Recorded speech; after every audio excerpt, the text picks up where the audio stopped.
Tucker Carlson, it is not an excuse to go silent on Candace's targeting of TPUSA. And the people who refuse to condemn Candace's truly vicious attacks, and some of them are speaking here, are guilty of cowardice. Yes, cowardice. People should be able to debate, and that if you have something valid to say, if you're telling the truth, you ought to be able to explain it calmly and in detail to people who don't agree with you, and that you shouldn't immediately resort to shut up racist. The Israel First crowd is Ben Shapiro, Tel Aviv Mark Levin. Ben Shapiro, you, and the midget horse that you rode in on. And I say that on behalf of the world.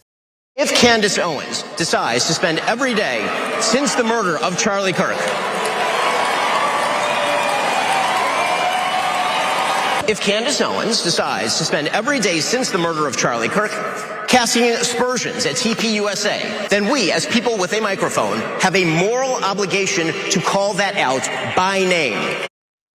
Yeah, so never listen to Candace Owens or Tucker Carlson. It's of course, a way of trying to cancel them. Anyone who talks to them, especially about Israel, should be canceled forever and ever and ever.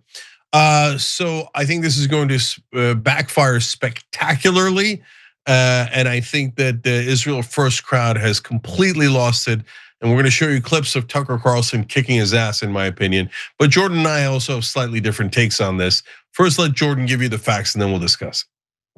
So Ben Shapiro kicked off Turning Point's AmericaFest last night by going scorched earth on, as you saw, Candace Owens and, as Cenk mentioned, Tucker Carlson.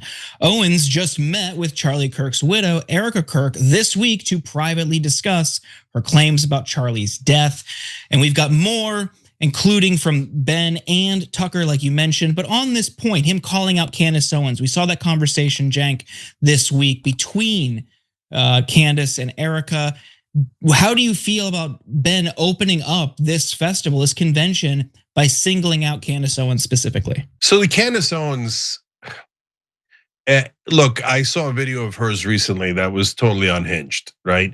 So I get the concerns about her for sure. But if it was just, hey, there's this unhinged person and she has some theories that might be true and some that are outlandish and totally false and etc. Okay, but I'm supposed to believe that it's a coincidence that Ben Shapiro and Mark Levin are attacking everyone who criticizes Israel on the right and putting them in the same bucket? No, it's not a coincidence. They're obsessed with Israel. That's all they ever care about. And that's what 100% of this fight is about.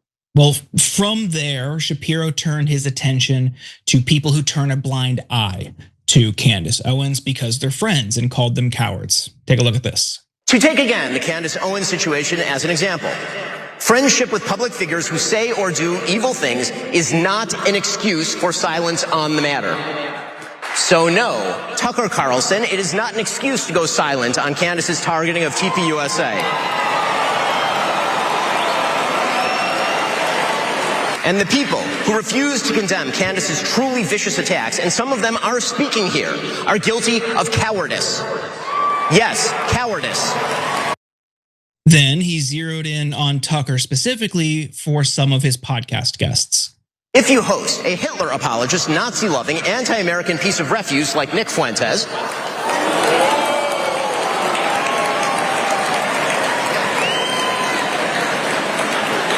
you know, the Nick Fuentes who said that the vice president of the United States is a, quote, fat gay race traitor married to a the person who said that Charlie Kirk was a, quote, idiot. The person who said, and pardon my language here, it's his quote, that he, quote, took Turning Point USA and f***ed it, and that's why it's filled with groypers. If you have that person on your show and you proceed to glaze him, you ought to own it.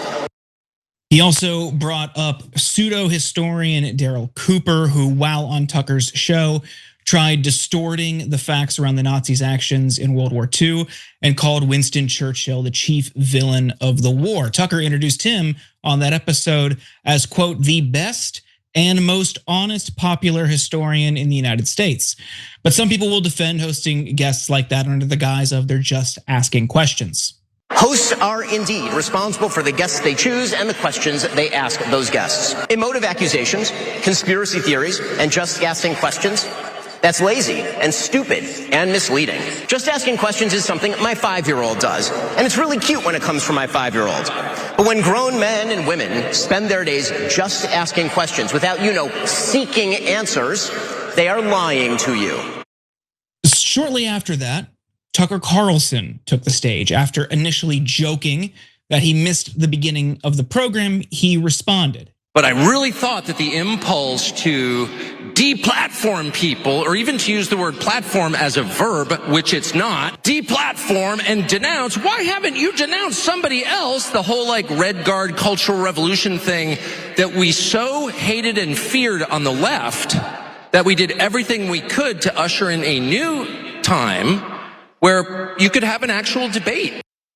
And he explained his approach more, which he took from Charlie Kirk. People should be able to debate, and that if you have something valid to say, if you're telling the truth, you ought to be able to explain it calmly and in detail to people who don't agree with you, and that you shouldn't immediately resort to shut up racist. Now, Cenk, I think you and I might have different views here. What are your thoughts on this very public fight between these two? I'm definitely on Tucker Carlson's side on this issue. And Ben Shapiro wants us to show courage and to not just ask questions, but make statements. Oh, I'll be your huckleberry. The problem is the Israelis. So there, I said it. Are you happy now? And I'll prove it to you, and then we'll have this discussion. First of all, the Israelis are the ones that demand that people, different countries throughout the world, Western nations and America, pass laws prohibiting speech. So don't let anyone discuss this. Don't let anyone discuss that. Don't let them say this. They made up this nonsense definition of anti-Semitism that includes criticizing Israel. What is that? That's a way of making criticism of Israel illegal. That's what thugs do. That's what authoritarian rule looks like. So I'm super clear. Okay, now let's turn to some of the people that he's mentioning. Candace Owens, look, some of the videos she points out and some of the things she says about Charlie Kirk's killing is true and is said by others, okay? So just the fact that Candace Owens said it doesn't make it invalid in and of itself, and it's over. Since she said it, you're no one else is allowed to say it. No, that's not irrational and is not true. Now, can I at the same time say, yeah, other things that Candace Owens says to me sound crazy, okay? But do I have to go and denounce her? Do we all have to do like these rituals? And should we bring, some sort of witch paraphernalia so we can get the right, fire going for these witch hunts? So for Tucker Carlson, there's plenty of things he says that I don't agree with, right? But is he right about Israel? Yeah, absolutely. Is he right about freedom of speech? Absolutely. And then what does Ben Shapiro do? Everyone must denounce all enemies of Israel. Okay, yeah, a couple of them say crazy stuff. That gets you to Fuentes. So, oh no, nobody talked to Fuentes. Why? So Piers Morgan talked to him, and Piers Morgan did a very aggressive interview, and he got him on the record on a couple of important things. I like Piers a lot, and I don't know if I'm among the few, but I do. I have a relationship with him, and I think he does an interesting show that winds up getting us a lot of information and points of view we wouldn't have gotten before. But I would have been actually a little bit more aggressive with Fuentes. I don't know about aggressive in tone, more in terms of the type of questioning that happened. But so what? It wasn't my show. Who cares if he talks to Fuentes? Like, I'm not gonna ban that. That's insane, right? And then, okay, so Tucker talks to some World War II expert that I don't agree with at all. I took a class on international war crimes back when I was going to law school, and I was so lucky I had one of the Nuremberg prosecutors as my professor. He was in his 90s, okay? So I got to see some of the evidence about the war crimes in World War II and the Holocaust myself, and so I don't agree with those historians. Am I going to denounce Tucker for talking to them? No, I'm not going to. And so who cares if he talks to them? Who cares if they're wrong? This whole idea of shutting down speech is abhorrent to me, to Americans. It is the exact opposite of who we are. So hell no is my answer. Two things here. So let's start with the historian. It's not that he just talked to him. He agreed with him and called him honest. I don't think you would agree that someone saying that Winston Churchill was the chief villain of World War II is being honest. I mean, you just talked about your own educational experience, and I think we can all recognize that what happened. What's that? I don't agree, Jordan. So I don't agree with him. I'm on your side on the content and the substance. Doesn't mean he's not honest. Maybe he does honestly think that Churchill was a part of it. I think that's wild. I don't think that's true at all. There's another side to that. So what if he thinks that? Downplaying the actions of the Nazis? That's a now big. You're saying that that's downplaying the actions of the Nazis, and maybe it is. In addition to that, I don't have the exact example. This is an hour-long conversation. This was a widely criticized interview. So what do you want to do? Do you want to ban him? Should we just ban him? That's not what I'm saying. So tell me what you're saying then. You're jumping to conclusions. I think that's the framing that you want, but that's not even what Ben Shapiro was saying. He's saying if you're going to have these people on, own it. And Tucker isn't doing that. Tucker will say, we're just having, what about having a conversation? If you sit there and let people just say nonsense, open like Nazi apologia, that is on you. You're not just having a conversation, you're letting them spread hate to whatever your audience size is. And I think for Tucker, he wants to share an audience with people like Fuentes. That's his goal. That's why he didn't push back and Piers Morgan did.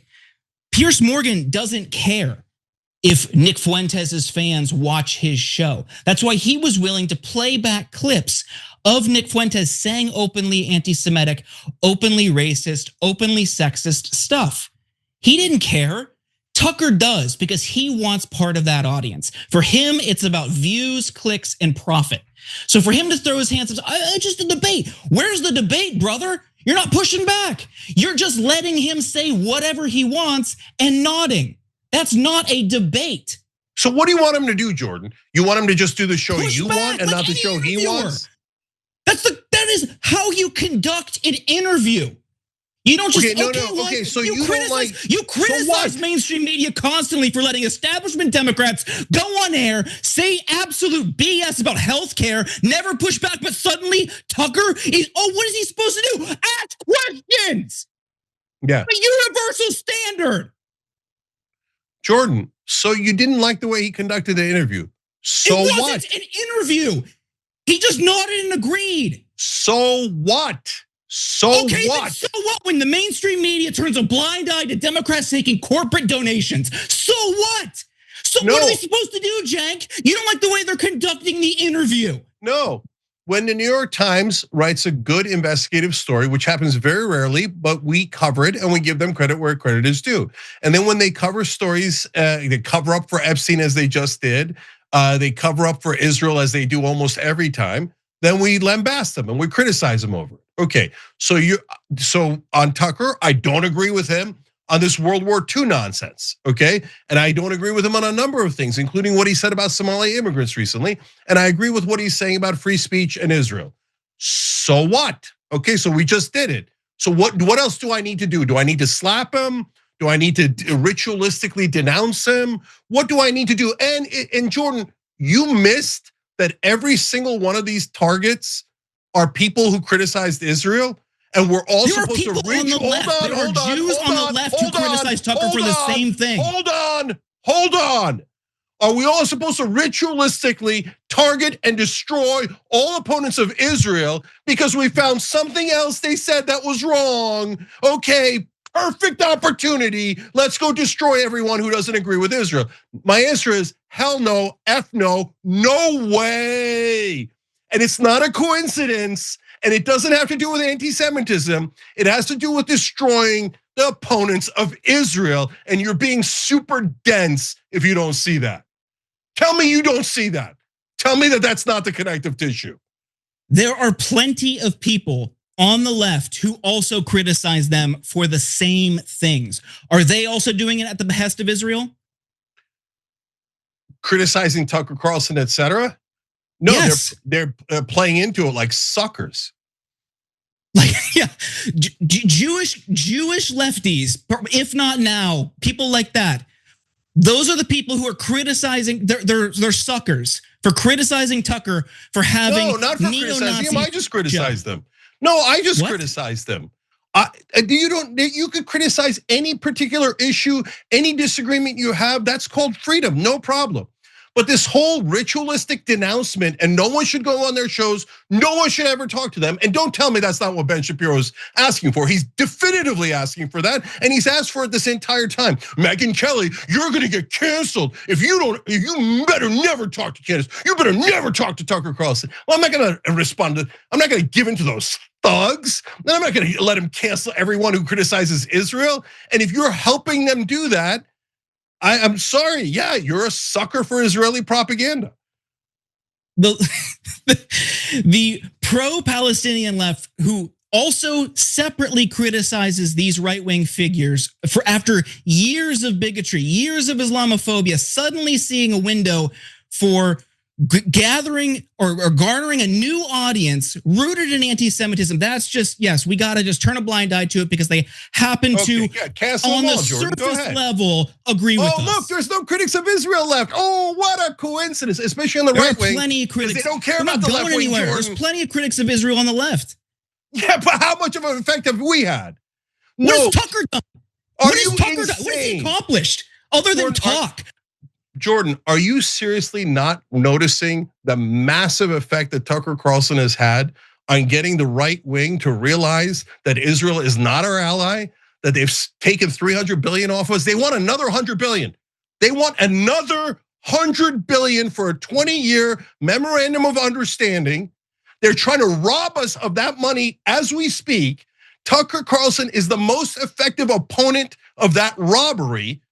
I will under no circumstances cancel that brother who is doing amazing work on that issue. And then I will have no compunctions about criticizing him on other issues that I disagree with him on. Not complicated. Whereas apparently you're falling back to, that's it, illegitimate, that shut down the most effective fighter against Israeli oppression in this country from the right.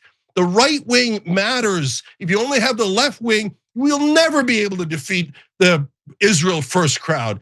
You have to have the left wing and the right wing working together on the right project. Now, when Candace Owens and Nick Fuentes talk about the Jews, it drives me crazy. It's so wrong, it's factually incorrect, it's immoral, it doesn't make sense. We should only be talking about Israel. Now you say Tucker does that imperfectly. Fine, he does it imperfectly. No, I'm not gonna denounce or cancel or do any of those things. And by the way, Jordan, you have the luxury, and everybody else has the luxury of being able to say, oh, okay, he says something offensive about Jews or this or that. Okay, that's it. Well, he's also said good things about Muslims, which no one does, no one. And I'm supposed to cancel one of our few allies because they slightly offended Israeli interests? No, I'm not doing it. The minute that anyone in mainstream media says anything that's as positive about Muslims as Tucker Carlson has, then I'll listen to them. But those are giant bigots that hate Muslims, that drive hatred towards us on behalf of Israel. And I'm not gonna play their game and go, yes, sir, absolutely, sir. Of course, sir, go back to crushing my people, sir. No, I'm not gonna do it. No, my people are not inferior. And we don't have to give away our rights and our speech and our allies to appease people who love Israel. No deal. Well, I found it kind of funny that Ben thinks he has the power to decide who gets excommunicated from the conservative movement. And the Israel First crowd is Ben Shapiro, Tel Aviv Mark Levin, and many others that want to put that ahead of America's interests. Truly, Ben Shapiro, you and the midget horse that you rode in on.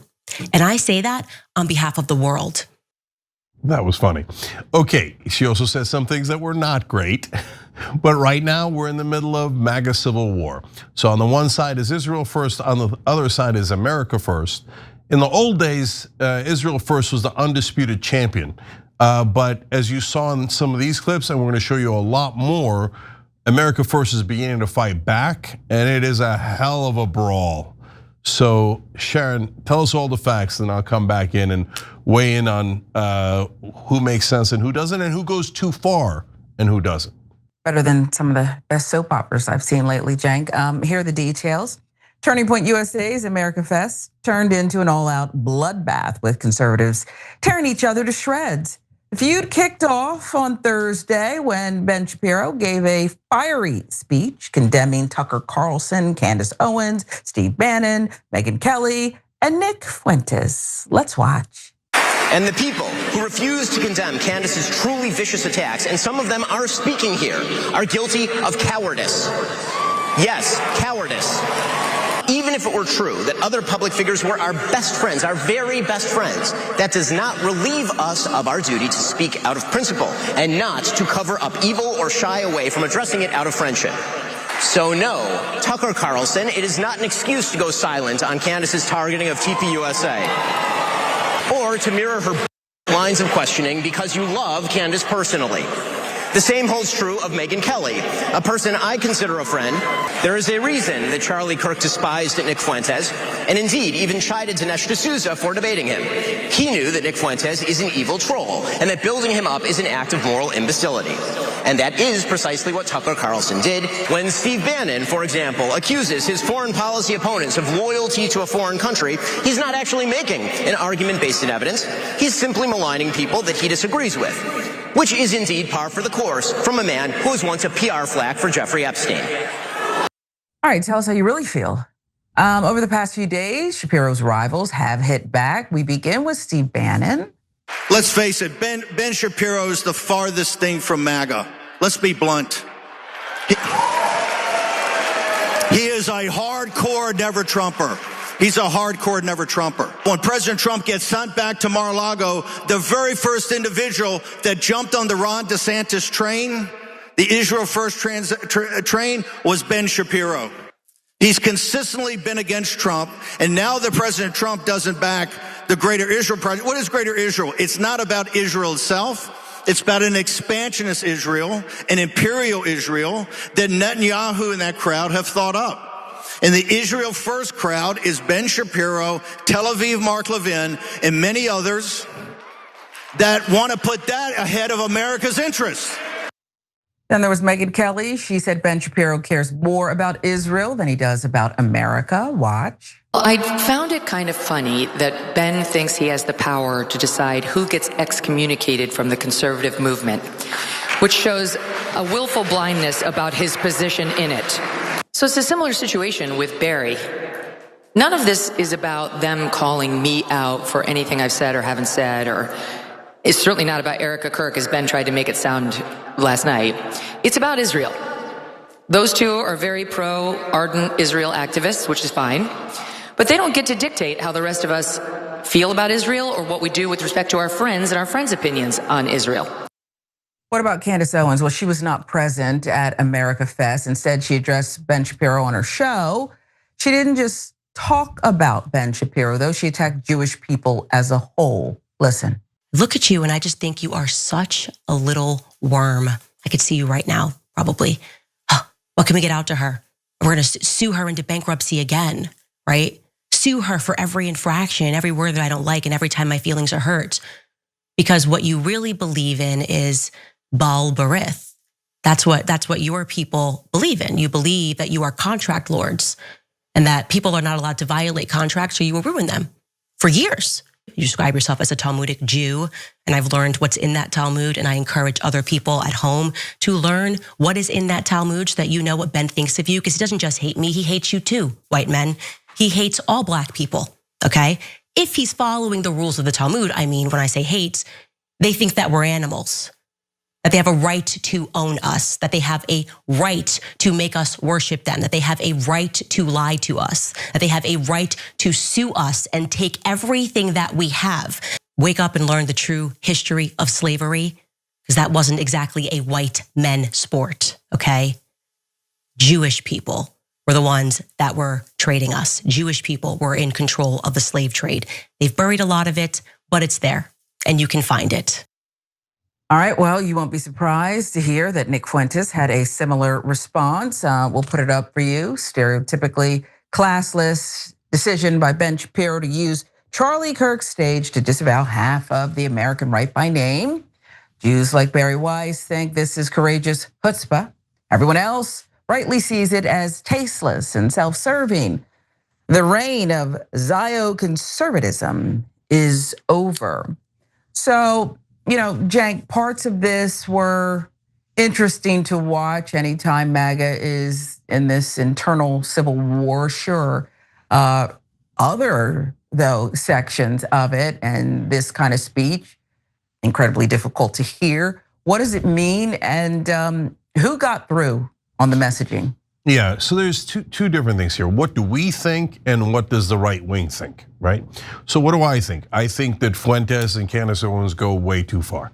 So Fuentes says that it was classless. Yeah, maybe so, but coming from a guy who thinks Hitler is really cool, I'm not sure that you're the right judge of class there, right?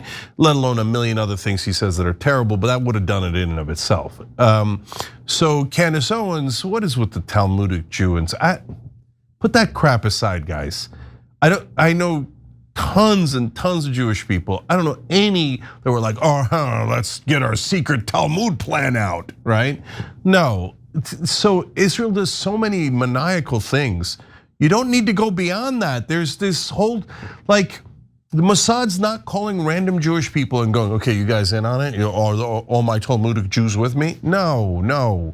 There's no need for that crap, and it is crap.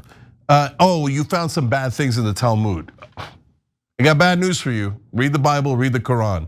You're gonna find oodles and oodles of death and murder, and we are better than the other ethnic tribes, and God slaughtered the other ethnic tribes for us, etc. Old Testament, New Testament, Quran, everywhere, okay?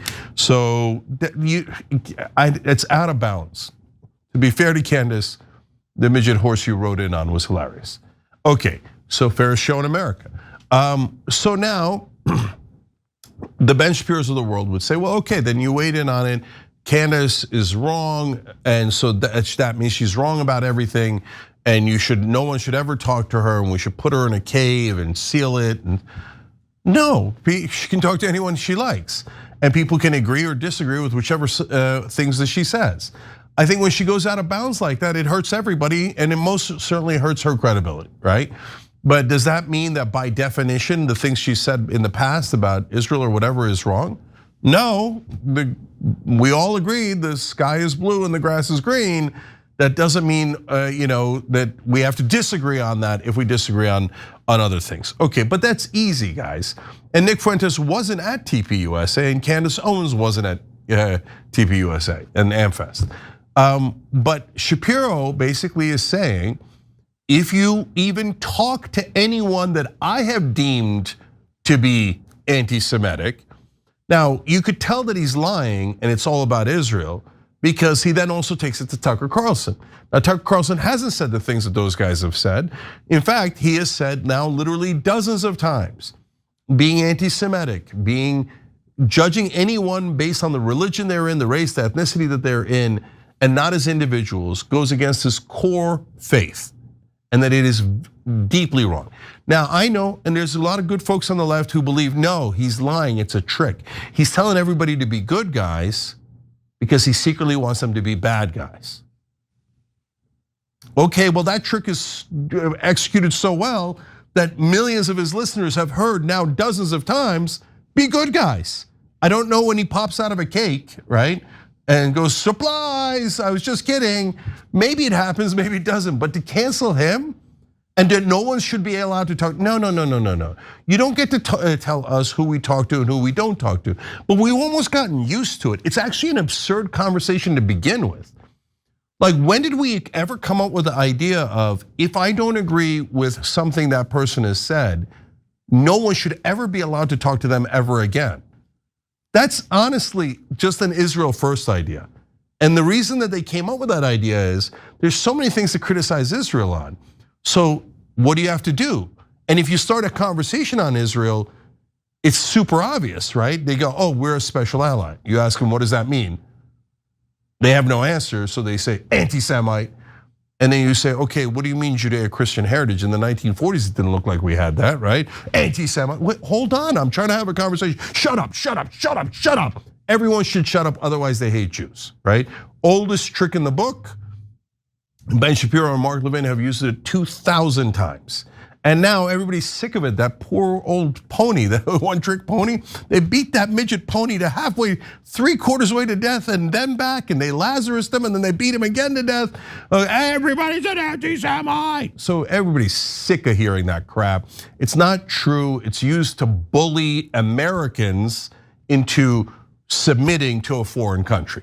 So that's obvious. Look, I feel uncomfortable agreeing with Steve Bannon, but he came around to our position. We didn't come around to his position. So he now, Steve, you didn't know about Israel first before, but now apparently he thinks, okay, I'm gonna start talking about it now and make that distinction. No problem.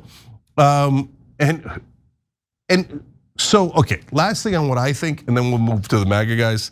So when Ben Shapiro was giving that speech, he said, you have an obligation not to cover up evil. Yeah, that's why Tucker's speaking out against Israel, right? So thank you for making our case for us. But as he's doing that, he's like, hey, look, 20,000 children murdered, evil. And Ben Shapiro's like, shut him up. You have an obligation to speak against evil. Shut him up. Shut him up about our evil. And when I say our evil, Ben Shapiro, I mean, you'd have to be brain dead to not know that he cares more about Israel than America. I mean, does anyone really think that? Like, oh, Ben, he really is looking out for America first. Oh, Israel, oh, he happened to hear, but is that it? Oh, that's one of the foreign nations, right? Oh yeah, I guess they're an ally. They're one of our allies. It's important. No, everybody knows. Ben, you can keep calling everybody an anti-Semite. You can call 350 million Americans anti-Semites. We all know, dude, you're not very good at hiding it. That's the only thing you care about, the only thing Mark Levin, Laura Loomer, et cetera, care about. Then he called Nick Fuentes an evil troll. Ben, we're calling people evil trolls, are we? Takes one to know one. So, okay, that's like his whole career, is being a little evil troll. Yeah, America should serve Israel. All right, brother. Oh no, trope. Okay, no, but it isn't about, see, and the way that they hide behind all Jews is also extra vomitous, right? You say, hey, Ben Shapiro, you like Israel too much. Doesn't say anything about my friend Dave, right? And you're trying to get America to follow, and he's like, no. You're saying that Dave and Ben and Jason are saying it. No, I never said that. You're saying that because you want to hide your disgusting pro-genocide policies behind good Jewish people who never signed up for it, okay? So, all right, now more importantly, what does MAGA think? This is turning into a rout. Like, it started as like, wait, can we say something against Israel? It feels wrong, it feels like we're gonna be fired at any minute. And then it started to grow and grow and grow and grow, and now it's an inferno. And so I feel like when I talk to people in the establishment, that they live in a fantasy land. They think Ben Shapiro canceled Tucker Carlson at TPUSA and it's already over. He doesn't exist anymore. What they don't know is Ben Shapiro got his ass handed to him there. Like, they live on a completely different planet where Israel is the good guys and angelic, and the whole country, the whole rest of the country are filled with vicious haters of Jewish people who are like, let us attack, but they won't let them because they're the forces of good. I mean, they're hilarious. I've never seen people so detached from reality. And those are all the people pretending to be objective reporters and politicians who represent us. It's become a big joke. So but the question is, yes, but all the people in power are still, almost all of them are Israel first. So what happens when an immovable object runs into an irresistible force, right? And on the right wing in America, we might soon find that out, because Israel is an immovable object. They will not move. You must serve us, otherwise we will ruin everyone who criticizes us. And MAGA, when they get ahead of steam, they're usually an irresistible force. So I don't know who's gonna win that battle. Yeah, I mean, it's a train wreck, and it does feel like this one could be something. Don't look away, because there seems to be that growing momentum. The final speaker, Cenk, at AmericaFest, Vice President J.D. Vance. Vance didn't address Ben Shapiro by name, but it was still clear who the vice president was referring to. Watch this. President Trump did not build the greatest coalition in politics by running his supporters through endless, self-defeating purity tests. He says, make America great again because every American is invited. I didn't bring a list of conservatives to denounce or to deplatform, and I don't really care if some people out there, I'm sure will have the fake news media, denounce me after this speech. But let me just say, the best way to honor Charlie is that none of us here should be doing something after Charlie's death that he himself refused to do in life. And we have far more important work to do than canceling each other. We have got to build. Meanwhile, MS Now commentator Joe Scarborough stated that the likes of Ben Shapiro and Mark Levin are being attacked by radicals who aren't even conservative. Here's the deal, if you're a Jew at Turning Point, right? Watch out. If you're Ben Shapiro, a guy who got pummeled with more anti-Semitic trash during the 2016 campaign and beyond, if you're Ben Shapiro or Mark Levin, man, you have just been totally savaged by this so-called, nothing conservative about them at all. They're radicals. They're not even close to being conservative, but you're getting absolutely trashed there at Turning Point. But I guess Jews shouldn't apply. Yeah, I don't know. I guess there's a problem when you have a guy who's openly anti-Semitic attacking Jews, and he gets crushed for that. Crushed for that. Cenk, final thoughts on who's, I hate to put it like this, but the winner or the loser of this one. As you said, Israel's not going anywhere. So what now? So I think I know where the rubber hits the road. We'll see. So first, Morning Joe, perfectly emblematic of the establishment as usual. Totally clueless. All these anti-Israel people are radicals. They're not conservative at all. How dare anybody be anti-Israel? Nobody said anything about Jews need not apply. Who said that, right? So tons of Jewish people are in the Democratic Party, the Republican Party, institutions of power, et cetera, and as well they should be. But nobody said that, and he's just making that up. So, and if he's attacking Fuentes wasn't at the event. They're attacking Fuentes and Owens who weren't at the event, but also anyone who happened to see them. Tucker Carlson once did an interview with them, so that's it. Cancellation by proxy, right? So, and eventually, if you do that enough, all of Israel's critics are canceled, and then you have cable news. Cable news is, Israel ass kissing 101 24/7, right? Not one cable news anchor has called it a genocide when almost every genocide scholar has called it a genocide, because they would never dare to criticize their beloved Israel that they value over anything else, including America. So that's my opinion. And JD Vance, where does he stand? I have no freaking idea. JD Vance was created in a petri lab by Peter Thiel. So but what that speech tells me about what who JD Vance thinks is winning is that he thinks that the Tucker Carlson side is winning. That is why he said, no, Charlie's idea is not to cancel people, and I'm not going to do purity tests. So he's siding with the Bannon and Tucker Carlson. And really, at this point, the reason he's siding with that side is because when it comes to the voters, that's like 90. It's not 90% of all the voters, to be fair. 95% of the voters that are under 50 and online, right? Some of the older voters still have been brainwashed by the Morning Joes and stuff. Israel is our special ally. We owe Israel hundreds of billions of dollars. We should serve Israel, but we should borrow money from China to give to Israel because Israel, right? So yeah, those people still exist, but they're getting smaller and smaller. So Vance thinks America First has won, but none of that means anything other than policy. So the rubber meets the road on the memorandum of understanding. Right now, Israel is demanding a 20-year guarantee from America that we give them another 80 to 100 billion dollars, that we borrow that money from China and Japan and Germany, wherever we need to. We pay interest on it for the rest of our lives, just so we can give it to beloved Israel. And what's Israel gonna do with it? They're telling us every day, we're gonna do greater Israel. We're gonna attack all of our neighbors until we have half the Middle East. And they have maps of it. It's very clear. They call West Bank and Gaza Strip Judea and Samaria. They're in Lebanon as we speak now, and they're in Syria as we speak now. And they're demanding that we attack Iran again, as we covered earlier in the show. So while America First has won hearts and minds in the right-wing circles and voters, they're the overwhelming winner, in Washington, I don't think the Republican Party's moved 1 inch. I think they all still 100% serve Israel.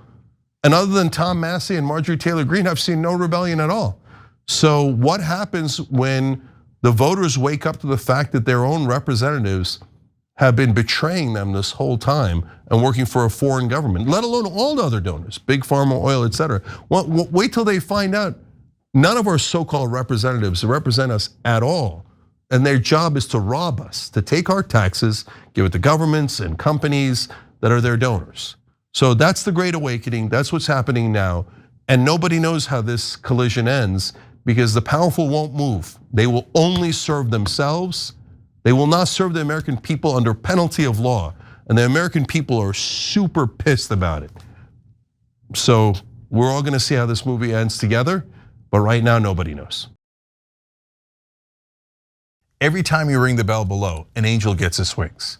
Totally not true, but it does keep you updated on our live shows.